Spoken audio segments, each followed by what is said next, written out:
Alright, what up, y'all? We're just gonna jump right into it.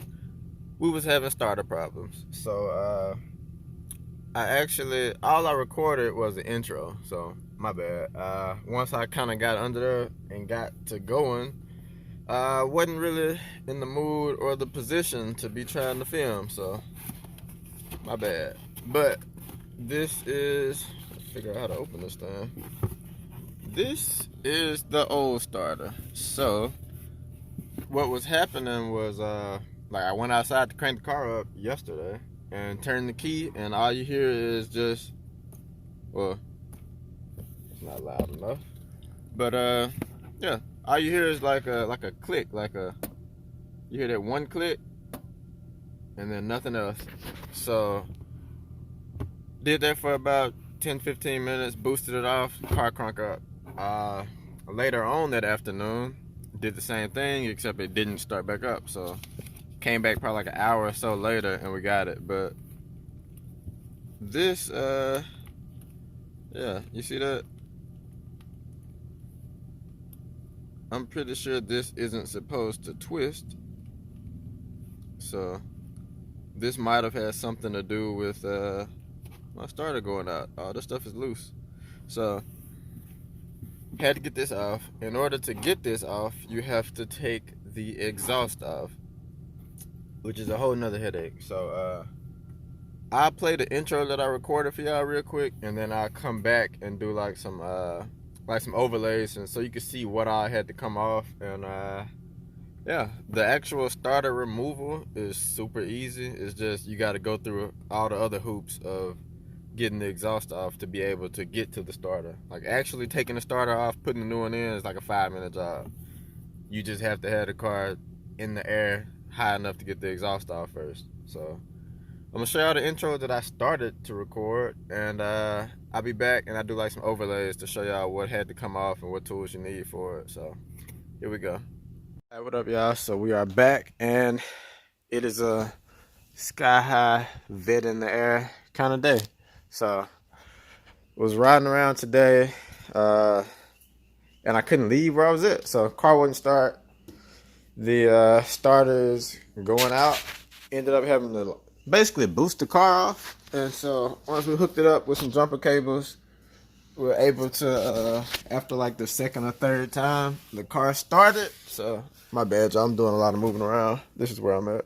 So slide back. This car's still pretty warm, but yeah, we got a little oil leaking too.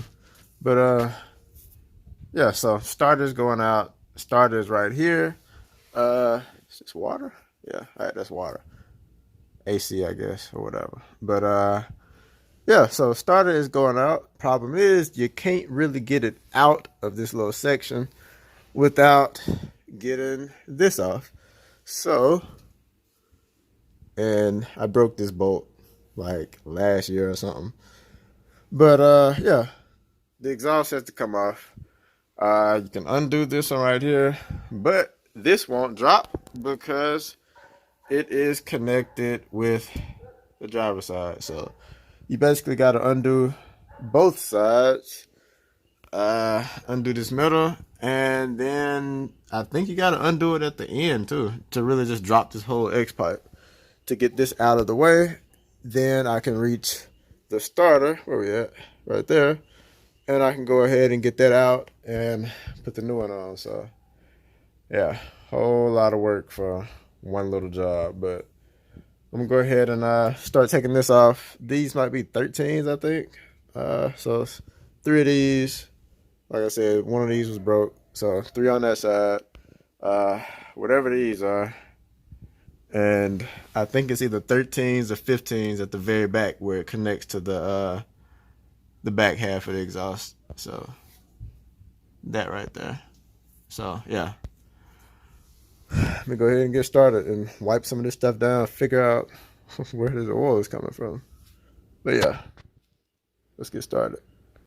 All right, so these are the 3 bolts coming off of the header. These are gonna be 15 millimeter. You need a deep socket. So it's 3 of those on each side. These 2 right here are also 15 millimeter. That's right where the 2 come together. This is a full look at the exhaust. Every bolt that's red is a 15 millimeter. The 2 blue ones are 13 millimeters holding the springs. Once you get those off, the whole exhaust should be able to kind of wiggle it loose. Once you got that loose, the starter takes like 5 minutes to get off and get the new one on. It's a 8 millimeter bolt that holds the ground wire, 13 millimeter bolt holding the power wires, and then there's two 13 millimeter bolts that bolted to the engine. So you need a deep socket and a long extension to reach them. But like I said, 5-minute job once you get all the exhaust off. Yeah. After all of that, we are good to go.